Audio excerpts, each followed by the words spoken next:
Small channels. If you're not getting views, there are 6 things you need to do right now. I know because when I first started, I posted 65 different videos over the course of an entire year and my channel was about as dead as...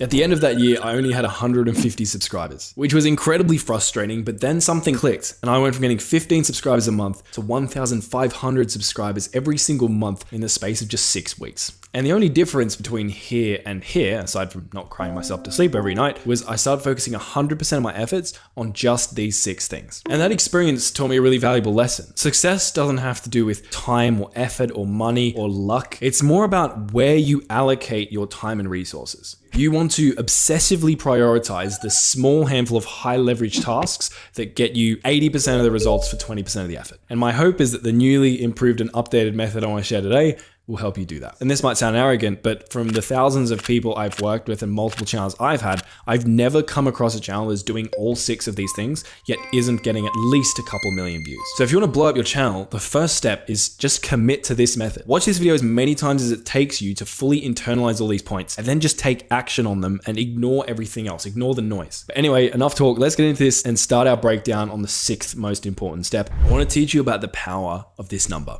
77. See, there's a book called Art and Fear, and in the book there's a famous experiment. This teacher taught pottery. She had a class of multiple students and she decided to split this class into 2. And she went to the first group. She's like, hey, your job by the end of semester is to create the perfect clay pot. Got it? And they're like, yep. And then she goes to the other group and she's like, your job is to create as many clay pots as possible by the end of semester. So they go away, there's the quality group and the quantity group. Time passes, they work on their assignments, end of semester rolls around, they submit all their work. And what's really interesting is when the teacher is reviewing all of their clay pots, she finds that the best quality clay pot actually came from the group that was tasked with creating the high quantity of clay pots. How could this happen? Well, when you think about it, it actually makes sense. The way you get better at something is by practicing. And essentially the quantity group just created so many clay pots, got so much practice in, that eventually they were creating near perfect clay pots. And I think this is such an interesting analogy to apply to so many things in life, but also YouTube. See, on YouTube, I believe that quality does beat quantity, but quality comes from quantity ultimately. The more videos you create, the more practice you get at making thumbnails, editing videos, talking to camera, and also the more opportunities you have to be discovered. And that brings us back to this number,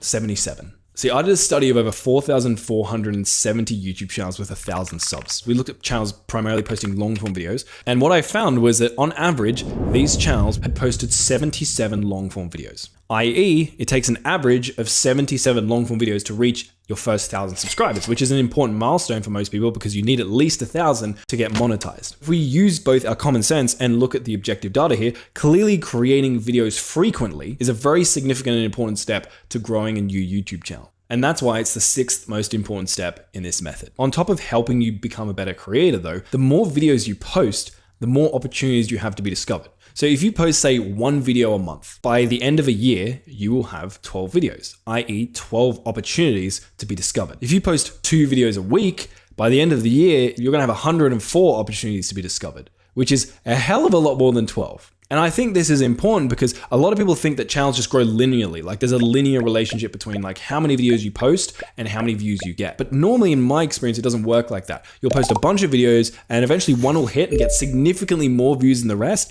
and feed all of your other videos. And especially if you're a beginner, it might be hard to know which one of your videos is going to be that viral big hitter for you. And so if you're only giving yourself 12 shots at that viral big hitter every year compared to say 104, statistically, it would seem it's going to take you longer to find that video that clicks and be successful. So for me, when it comes to concrete advice, and I know there are edge cases here, but in general, as a small creator, I would recommend posting 1 to 2 times per week. That's long form videos. At bare minimum, post 1 video every 2 weeks. As a shorts creator, I would recommend bare minimum 3 shorts a week, or ideally once every single day. I do get messages though, pushback from people when I say that. Like I had an animation creator once come to me and be like, Marcus, I post videos once every 1 to 2 months because I create in-depth animations. It takes me 1 to 2 months to create these animations, and without an expensive team, I wouldn't be able to ramp up my production any faster.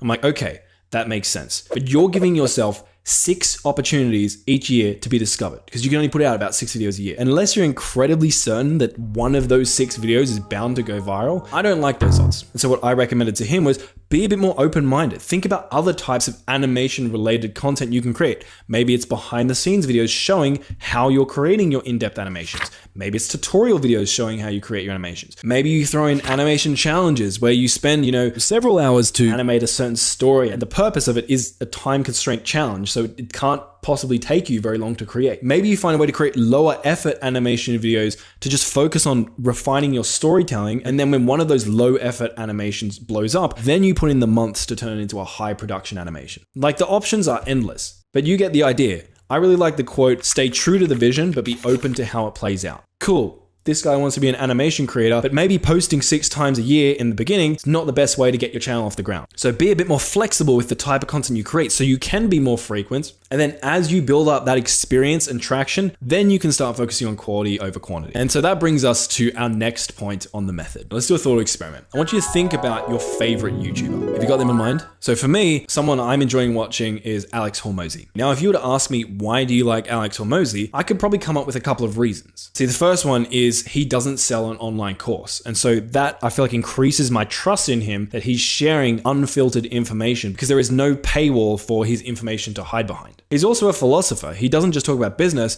he talks about life and psychology and how those things interact with business. And I could continue fangirling over this beautiful bearded man, but you get the idea. The reason I share these things is I wanted to introduce you to a concept called X factors. These different points I just mentioned are some of Alex Hormozi's X factors, i.e. the unique blend of traits, skills, or characteristics that make him someone I want to watch over everyone else. And chances are, if you bring your favorite creator to the forefront of your mind, if I was to ask you, why do you like this person? You'd probably come up with X factors. And so now here's my question to you. What are your X factors as a YouTuber? Do you have a unique standout quality or combination of qualities that give viewers a reason to choose you over watching one of your competitors? Now, if not, that's okay. You're just like me when I first started. But that's probably one of the reasons why you're not getting as many views or loyal followers as you would like. Now, finding your X factors can be challenging. I think everyone does it a different way, but what I can do is maybe share how I found mine. What I did was think about the unique traits I had and the value that I wanted to provide to my audience. So for example, an obvious one, my original gaming channel that I talked to you about earlier, it was a comedic channel. The goal was to make people laugh. And so a reason someone might want to follow my channel over someone else's channel is my channel is the funniest.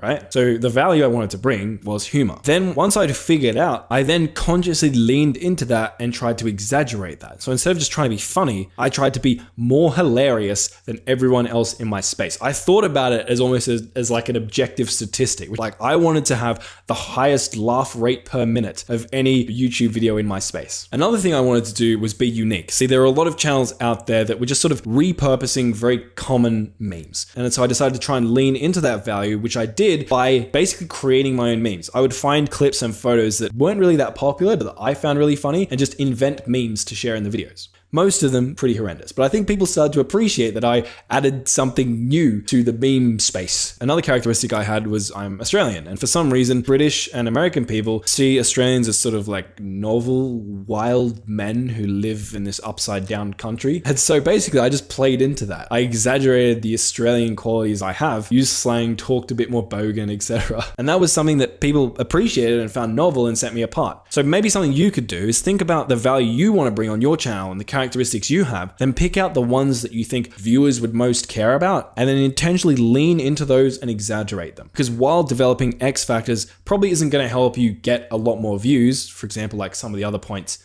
later in this video will, but it is going to help you retain those viewers and turn those views into loyal subscribers when you do get them. Obviously, just putting out frequent videos and having X factors isn't going to be enough to be highly successful on YouTube though. And so that brings us to the next point on the method. See, back in the day, there was a YouTuber I really liked. He had some X factors that drew him to me. First, he was a very relatable character. I felt like I could resonate deeply with him. And I won't share who he is because I'm about to talk shit about him, but take that with what you will. He also had this witty British sense of humor that I personally got addicted to. British? He made videos interacting with and pranking his family. He played all these unique games. Oh, and side note, I didn't spell family with 2 M's. The lighting's just a bit weird, so yeah, don't worry about that. But anyway, I would religiously watch this guy's videos, but then one day, it was like a shift. He stopped being relatable and he tried to be like this cool persona. He stopped having the same sort of goofy British sense of humor. He stopped making videos with his family. He stopped playing those random games. And I ended up finding myself just being drawn to other creators. Because this old guy, I felt like I could go to his channel now and I didn't know whether I was going to like what I saw. I felt like I couldn't rely on or trust him to be the person I knew him to be. Now you might have heard me say the word consistent there, and you've probably heard a lot of YouTube experts rave on about how consistency is important. For some reason, consistency has become this word that everyone just equates with frequency, which we talked about earlier, but they're 2 different things. Posting lots of videos is not being consistent, that's being frequent. Consistency is a different thing entirely, which we're going to talk about now. And it's incredibly important, sitting at number 4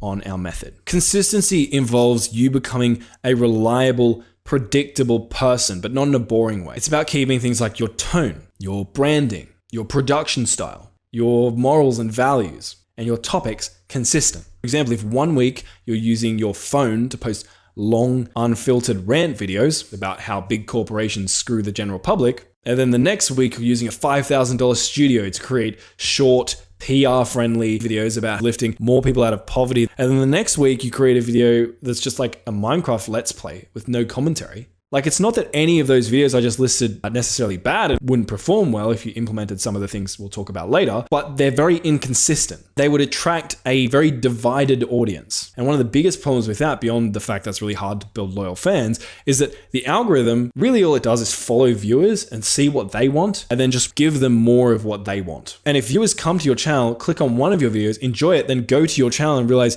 oh, there aren't any more videos here that I'd like to watch, it's going to be really hard for the algorithm to build up a profile of who your target audience is, i.e. it's going to be hard for the algorithm to give you more views. And this is especially important with the topic aspect of consistency. Every time you create a video, I want you to think about the golden rule, which essentially is a litmus test question you should ask yourself. Am I certain that this video I'm creating will attract the kind of person who will want to watch all of my other recent videos? If not, you're probably not being consistent enough. Now, all this being said, caveat, I'm not saying you shouldn't experiment. As a small creator, you should experiment. Consistently doing the same thing over and over again and expecting a different result, Einstein had something to say about that. Me, for instance, I posted 65 different videos in my first year on YouTube, like I talked about earlier, but I posted about 15 different types of videos during that phase. And consistency might seem to be at odds with the concept of experimenting. But what you want to do, if you haven't found your lane yet, is be consistent in blocks. Do something consistently for 4, 5, 6, 7, 8 videos. When you feel like you've maxed out, like you've done everything you can with that type of content to get views, and you're doing it consistently and it's not working, do something different. And then consistently do that thing for a while until you've maxed it out and you feel like no more opportunity there. Then do the next thing and the next thing until you find that thing, which if you do all the stuff in this video, you will find that thing, and then just double down on that, stay consistent on that for a while. And that's the kind of thing that took me from 15 subscribers a month to 1,500 subscribers every single month in the space of just 6 weeks. And I know that might sound sort of hypey. You're probably thinking, well, Marcus, surely it's more complicated than that. It is a little bit more complicated than that. While consistency, at least the way I've explained it, I think is very, very important, we need to go to do something else, the next point, which is something you've probably heard a million people say. Make a cool video and Make better videos. Make better videos. everything you want as a creator comes from making the best videos possible.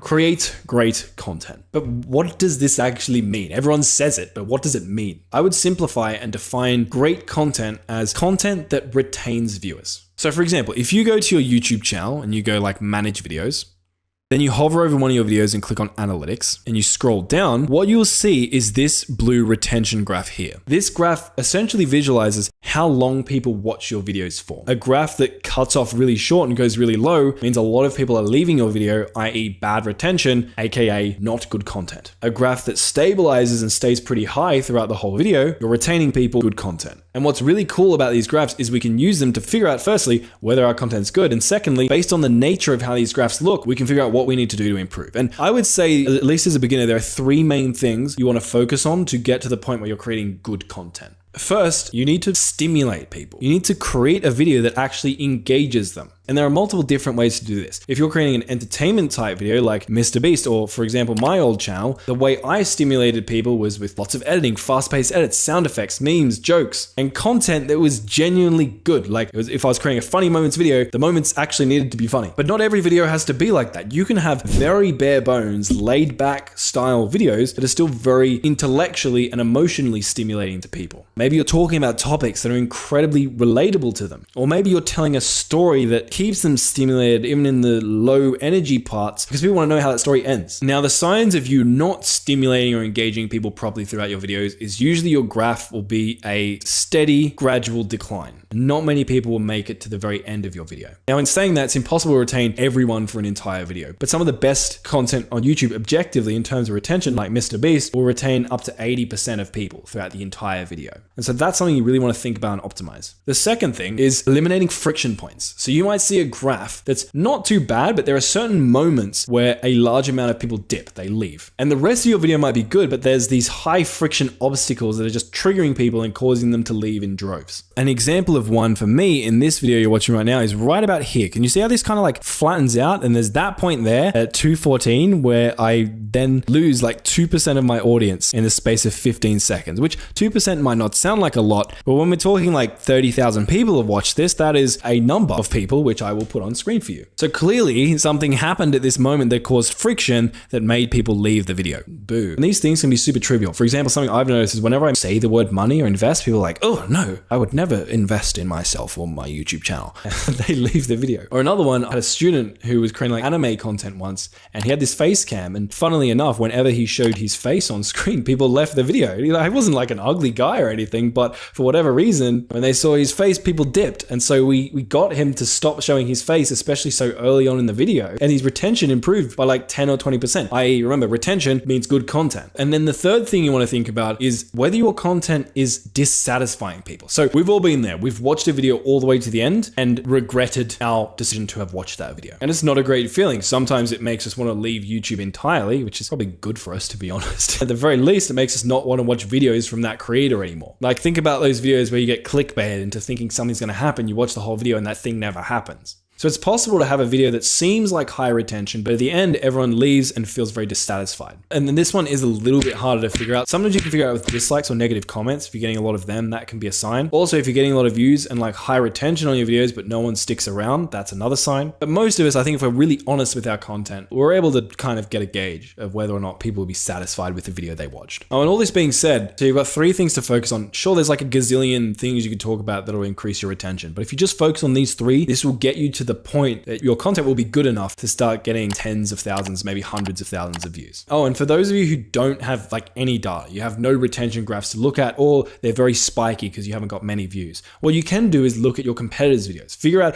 how they're structuring their videos, what they say, how long it takes them to say it, what their audience comment and timestamp in their videos, i.e. showing you like, hey, people appreciate these moments, and then use that information to help calibrate your videos so they're the perfect combination of stimulating, frictionless, and satisfying. But that leads us to the obvious question, which is if we're not getting views on our videos, how do we get people to actually watch them in the first place? Well, that brings us to the next point on the method, because this will sound, thank you, Captain Obvious, but if you're not getting clicks, you're not getting views, you don't have the opportunity to even retain people in the first place. So something you can do is go to your analytics of every video, then come across to reach, and in reach, it's going to show you how many people the algorithm's actually pushed your video out to. Because a lot of you guys are like, oh, the algorithm isn't sharing my video.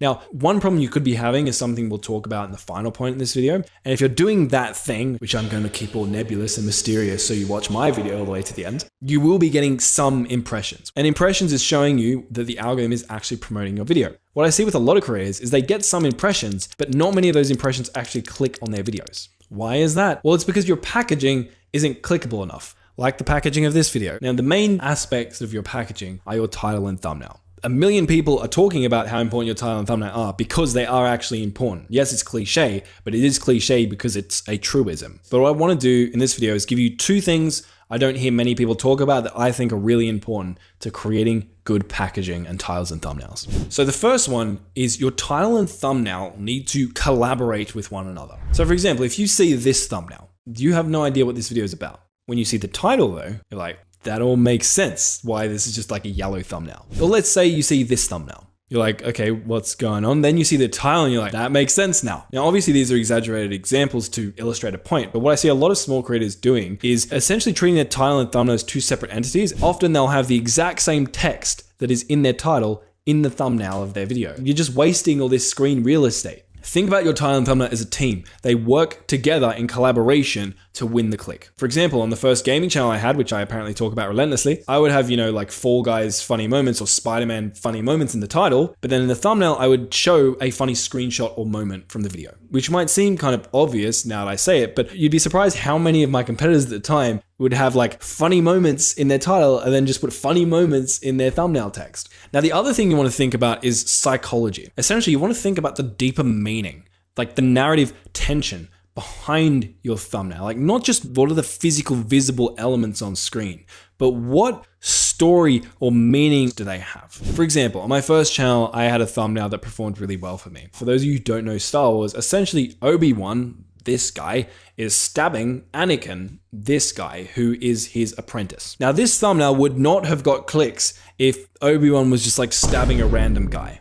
But because he's stabbing, impaling, that doesn't make it better, does it? Violating? No, that's not better either. Killing. But because he's killing Anakin, his apprentice, it adds narrative tension. It adds a story. And so even though this thumbnail breaks some best practices in terms of it's a bit grainy, it's a little bit hard to see, it performed extremely well for me. And not every thumbnail is going to have like a story as deep as this in it, but I would highly encourage you to think about the meanings and implications and things that are being sub-communicated through the images or overlays or text that you choose in your thumbnails. And you'll unlock a whole new world of clickability. And if you can nail these two things, plus all the obvious things everyone talks about, like make sure you stand out and make sure you don't lose 79 words in your thumbnail. Make sure you use contrasting colors. And I'm roasting myself there because I've said those things in multiple videos because it's true, but everyone says it though. If you can do that, I can guarantee you your videos will start getting views. If you don't do the other things I talk about, you'll be surprised at how many more views you get. There's a reason this point is so high on the method. It's actually above create good content. If I had to pick one thing, creating good packaging is going to result in you getting more views than even just creating good content,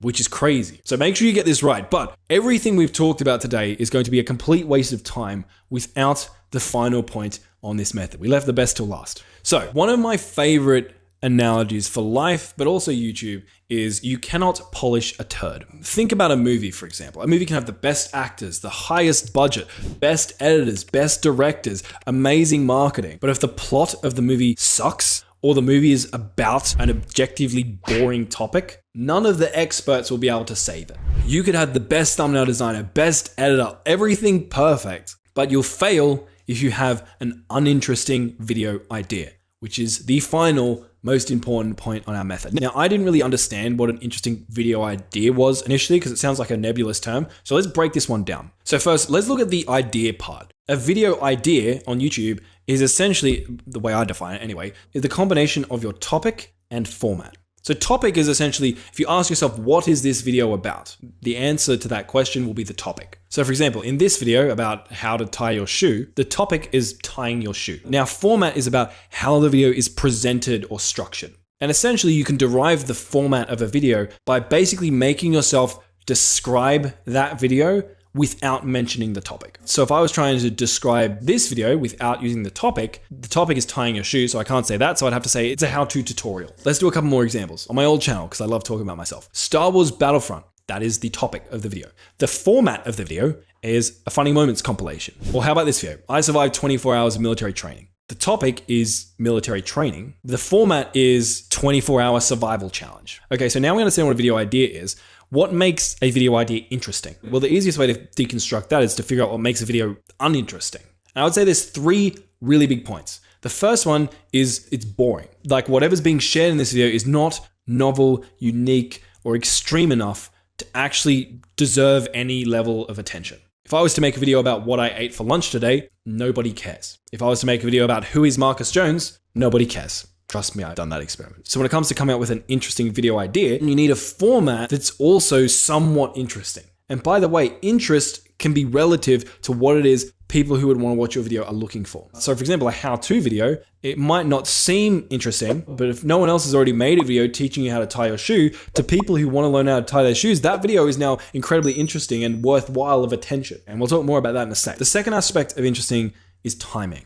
So let's use video games as an analogy because I've been talking about my old gaming channel. Let's say you're a gaming YouTuber, a new update comes out in the game that you play. If you cover that new update the day it releases, chances are that video is going to be a lot more interesting than if you made the exact same video 6 months later. Why? Because 6 months later, everyone already knows basically everything there is to know about that new update because it's been out for ages. And so even though it might seem like the exact same video, the interest factor is no longer there. Essentially, we're talking about trends here. You need to get on the trend early. If they're too late, there is no unsatisfied interest. And then the last aspect I think about a lot is supply and demand. Some people talk about this as TAM. So let's continue with our video game analogy. Let's say you're making videos for a game that was released 10 years ago and is basically dead. There are no players of this game. If you made a video on it, chances are you're not going to get views because the demand for that video, the amount of people who want to watch it, is so minuscule. On the other hand though, if you were to take a topic or type of video that has had a lot of demand, say like a Minecraft Let's Play, you would also need to think about the amount of supply. Like how many other people are making Minecraft Let's Play videos? A metric ton of them. And so while there is a lot of demand for Minecraft Let's Play style content, there's also a huge amount of supply for that content. So unless you can add something very unique and novel to that sphere, the supply is outstripping the demand. So in other words, topics or formats with no demand equals not interesting. And topics and formats with really high demand but much higher supply also means not interesting because the demand, that interest has already been satisfied. There's none for you to claim. This is probably the most complicated aspect of YouTube. It took me years to understand this, but if you get this right, this is the most important and number one factor of YouTube success in my opinion. So before I go over how to find interesting video ideas, let's do a few examples. So which of these two videos would you rather click on? Thumbnails are very similar, titles are almost identical, but the formats are different. A whole story-driven video of you approaching one girl to get over your fear of rejection is not that interesting. It's been done a million times. On the other hand, a compilation format of you approaching 100 girls, that's interesting. That is worth multiple millions of views. How about this video? The world's largest explosion is a much more extreme topic than just a big explosion, and so obviously that one's going to get more views. Or how about this one?